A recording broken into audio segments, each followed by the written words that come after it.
Welcome to Dead Man Talking. Tonight's show is part 2 of our series entitled I Played Fetch with My Lab, He Didn't Return. Let's get straight into that, folks. Hope you enjoy. Here's an update to the situation. I'll be sure to post the next part soon. I don't remember much of how I got back up to my house. The clouds above broke with the force of a monsoon. Through the dense tree cover afforded some shelter. A good amount of it filtered through, and I soon was drenched. I couldn't care less. Visions of my dog were burned into my retinas. His broken body, his gentle eyes, that thumping tail, the nest of pale purple innards going taut and yanking my dog away. And now, the ball. Wanna play? It was a taunt. Visceral and foreboding. Choking back a sob, I gathered the ball in my arms and began scrambling back up the embankment. Somewhere in my mind, the sensible part of my conscience screamed bloody murder at me to get out of there. Whatever had done that to my dog was ravenous, predatory, and ruthless. I could do nothing against it now. I was nothing but a wiry kid who saw something no one should have to see. For once, I listened to the logical part of my mind and got out of there like a bat out of hell. As I scrambled up the embankment, sobbing and shuddering, I heard a sound I will never forget. The squish of teeth scissoring through flesh, and the final whimpers of our beloved pet. I was pallid by the time I broke free of the thick ivy. My black hair was a mop of tangles and mud, braided with twigs, leaves, and crusted blood. The ball was clutched under one arm. I had planned to show it to my parents as proof of the monster that had ripped apart our dog, but the rain and my jacket had smeared it. I tossed it aside as I dashed into the garage, shouting for my parents. It was 6:30 in the morning, around the time my parents usually got up. My dad, bleary-eyed and dressed in a bathrobe, was the first to hear me. He was pouring himself a cup of coffee and ended up drenching himself with it. His curses joined my cries as my mum pounded down the stairs. She was probably fixing herself up for another day of moving boxes, but now she charged into the kitchen, looking half prepared and half asleep. When she saw my father clutching a burned hand and me huddled on the kitchen chair, sobbing, she almost laughed. Perhaps she thought something funny had happened. That I'd scared my dad when he was getting coffee by accident, and now we were both reacting to a loud, uncertain situation, and she was half right. My mum is a wonderful woman, average height, shoulder-length brown hair, bright blue eyes, and always patient. When she realised the true gravity of the situation, namely by looking at the raw fear spread across my face, she kicked into high gear. As I lay slumped over the dining table, she crossed the kitchen and dug out an ice packet for my father. Then, she sat him at the sink, turned the faucet on at high blast and told him to hold it there no matter how much of a mess it made. My father complied with a stream of gentle curses. Then she turned to me. I felt her arm slip around my sides and pull me against her. What's wrong, sweetie? She said softly. Dyson, I saw something terrible. Dyson, down the hill, dead, bleeding, monster, ate him, Ivy. The words wouldn't come out in cohesive sentences. Instead, they were a torrent of abstract sounds, pierced together in a way that made my mum look to my dad with a "he's in shock" expression. Sweetheart, we know you miss him, but he's only been gone a day. You had a nightmare. My mum stroked my hair, picking out the twigs and leaves. Were you searching for him? I nodded and shuddered, my thin shoulders shivering under my jacket. She seemed to realise my clothes were soaked through, and she added delirium to her list of reasons for my bumbling. She slid my coat off, then my shirt, and wrapped a towel around me. All the while, my dad watched from the sink, a thoughtful look on his face. His hand, which had minor rendering and 1 or 2 blisters, was already looking better. He flexed his hand as he looked at me. I don't think it's shock, Karen. I've never seen him like this before. My mum nodded thoughtfully. Well, let's make sure both of you are alright before we jump to conclusions. She moved over to the refrigerator and began rummaging through our meagre rations for breakfast stuff. My mum always did that, filling any uncertainties with something comforting. In this case, it was blueberry pancakes and orange juice. She sent me upstairs to get changed and bandaged my dad's hand in gauze in the time it took for the first pair of pancakes to toast. As I got changed, my heart rate decreased enough to feel somewhat normal, but the visceral images of my poor dog lingered. The memories were sharp as ever, yet mercifully surreal to a certain extent. I peered down into the green abyss for a moment, envisioning all the things it could hide.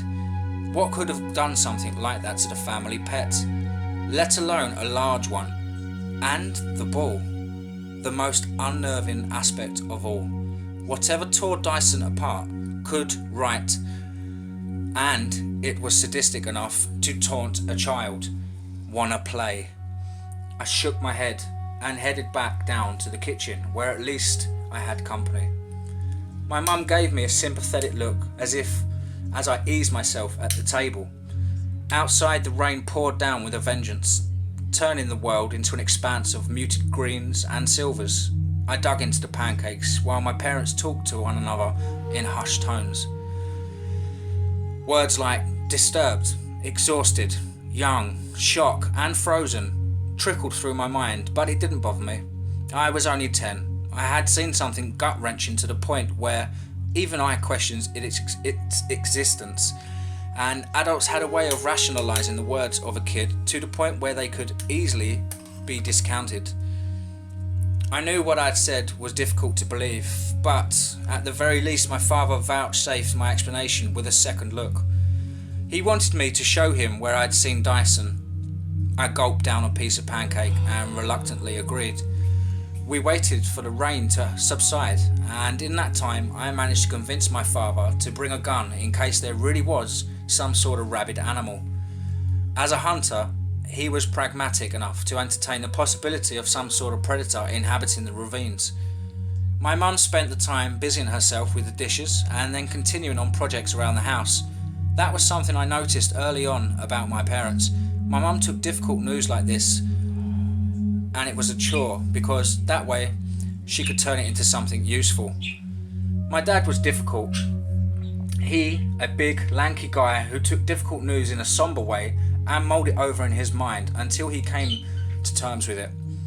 When I fled up that hill and into the house, choking on my own sobs, there'd been a brief moment where he read the sheer panic on my face.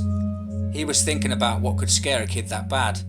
Only that pot of coffee burning his hand kept him from digging any further. Now, he flexed his burned hand and loaded a .410 pistol, outfitted for shotgun slugs. It was meant as a deterrent for larger game that might charge us in the woods, but I wasn't sure if anything could stop whatever could tear a full-grown lab open and drag him back with the ferocity I've seen. And that ball. It flashed endlessly in my head as my dad slid 5 shells home. Click. The ball rolled forward from the ivy. Click. The reddish-brown words burned into my retinas. Click. Wanna play. Click. Wanna play. Wanna play. Wanna play. Click. My dad chambered the final round and slid the cylinder home. Ready, bud? He gave me a small grin. There was a stubble on his face and rings under his eyes. Yeah, I said reluctantly, a shudder catching in my chest. I almost told him about the ball, but remembered it was blood-free now. If I mentioned it, my dad would probably just leave me behind. Together, we went into the garage and donned our boots, all-weather pants, jackets and fluorescent vests. As we prepped, my dad looked out at the trees with a newfound interest. You know, it's funny, he said, slipping the pistol into his holster. I don't think I've ever seen thicker vegetation in my life. Working through the stuff yesterday, great workout. He patted his vested stomach. Guess we can work off those pancakes your mum made. Yeah, I said again. I could tell he was trying to keep things light-hearted, but that just made things worse. I just want him back. My dad nodded as we crossed the driveway and stopped at the edge of the rain-slick ivy. In the overcast, it looked black and as black as oil, gross and slimy to the touch. We'll find him, he assured me. I promise. Yeah, I thought. That was the terrifying part. Together, we descended into the deep green void, much like my previous trip. The going was slow and the vegetation ominous. Everything below the 60-foot mark was plunged into a perpetual twilight, illuminated by a hollow yellow light. Beneath the initial canopy of broadleaves, ivy-clad giants and stunted black trees reigned supreme. Our footing was constantly tested by the tangles of vines and little green leaves, so dark they looked black. In spite of my father's company and that pistol hanging from his hip, I couldn't shake the feeling that every moment we spent here was perilous.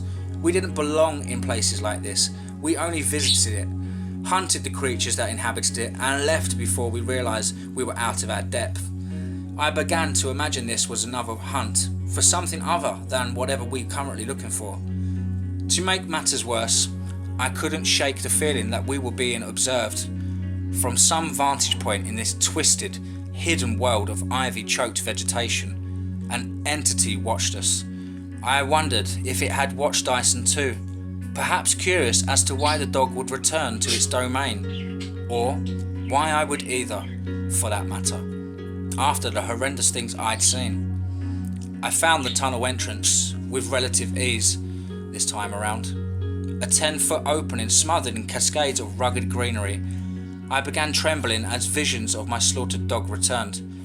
My dad had to take my hand and gently guide me around the edge of the sewer. He left his gun holstered, but unhooked the strap around its grip, which made me feel a little better. We knelt at the entrance of the tunnel, quiet as sin. A foul odour breathed through the veined entrance, causing me to choke. Rotting meat. My dad plugged his nose too, but he only laughed. Woo! That sewage is nasty. Hope you didn't flush anything toxic down here in the past hour. My vision swam. The smell was sickening to me, not laughably disgusting. It reeked of decay and malcontent, like the corpse of an animal stuck on the highway. My dad thought it was just a backdraft of sewage, the type of stench you plugged your nose at and looked for someone to jokingly pin it on. Dad, it's not sewage, it's Dyson. Remember what I said. He tugged at the bandages on his sore hand and wiped the sweat off his brow. Like me, he had thick black hair, streaked faintly with grey. It made him look older now, as a hint of sadness weighed down on his efforts to remain humorous. I know, son. I know what you told me. But why would he go in there? Why would anything live in there? It'd screw up their scent pattern and... Just look in there, Dad. I was panicking. If you didn't believe me enough to at least look, then I was on my own. My dad sighed and nodded. Alright, step back for me then. He took out his gun in case there really was an animal lying in wait, perhaps a rabid coyote or cougar holed itself up. I stepped back and waited as my father softly drew the vines back. He flicked on a flashlight in his other hand and rolled its beam all over the entrance to the sewer. I craned my neck, expecting to see some terrible black beast looking back, but there was nothing. His beam reached 50 feet back, illuminating more of the same cruddy, rusted out corridor. Some limp plants hung from the sides of the wall, and a faint line of scummy water filled the bottom. Aside from the dinginess of the place, it was remarkably ordinary. No blood, no guts, nor fur or skin or bits of bone. My dog was gone, devoured or taken somewhere else.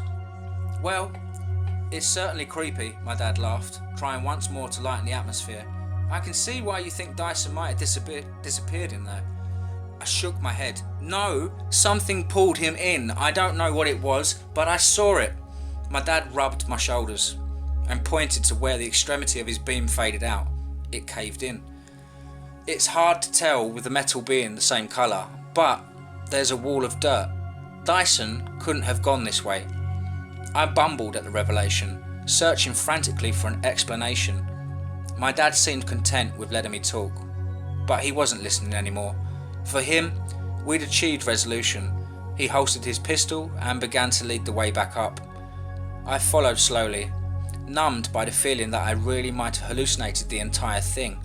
Guilt, grief, exhaustion, all of those conglomerating into a delusion that removed my part of the blame.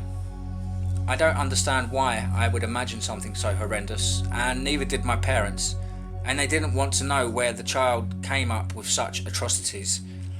So they pandered me for an appropriate amount of time before delivering their own explanation, which I was ready to accept as I steadily clambered up the hill.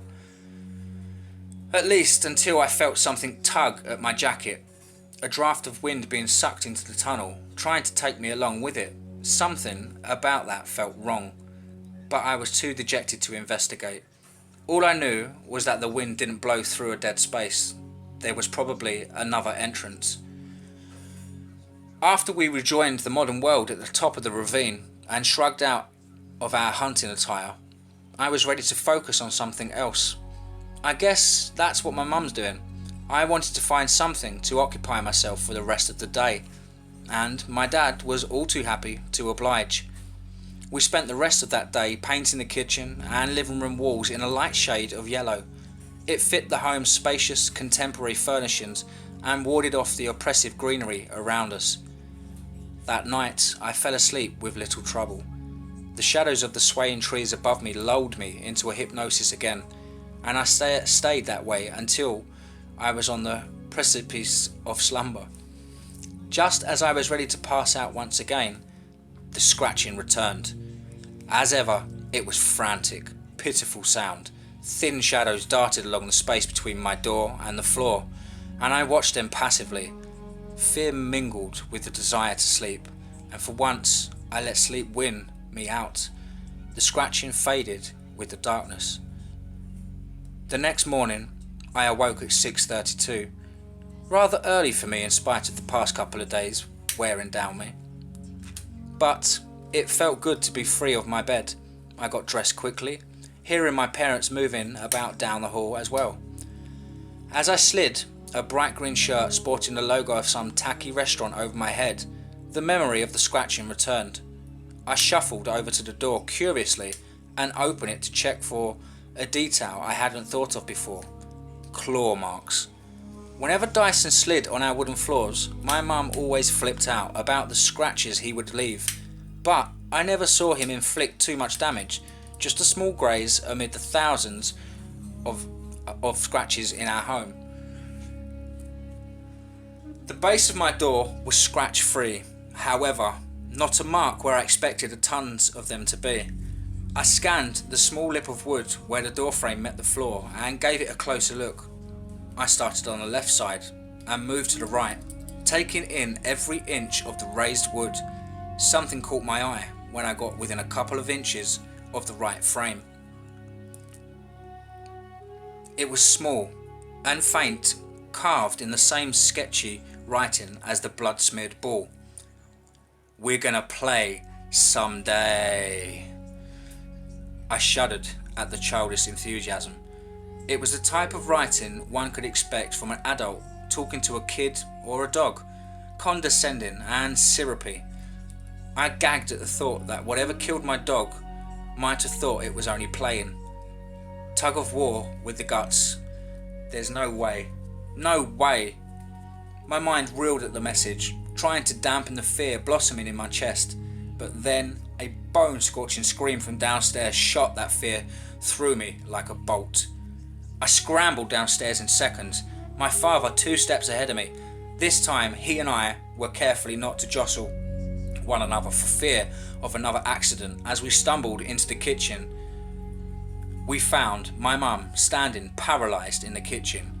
A glass shattered at her feet and she was gaping at our refrigerator.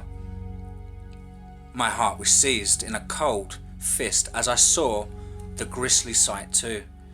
A thin line of blood trickled down along the sleek metal surface of the fridge, coming from a long, ragged yellow tail nailed into the fridge door. It looked as if it had been brutally hacked off, with a couple vertebrae dangling from the thicker end. My dad cursed and swept my mum up in his arms while I watched on. If this was a game to whatever had done this, was the horrific sight before me some twisted variation of Pin the Tail? I didn't want to know. I didn't care to. All I knew was that we were being toyed with in a sadistic child's game, and whatever the thing was, had invited my parents to play as well.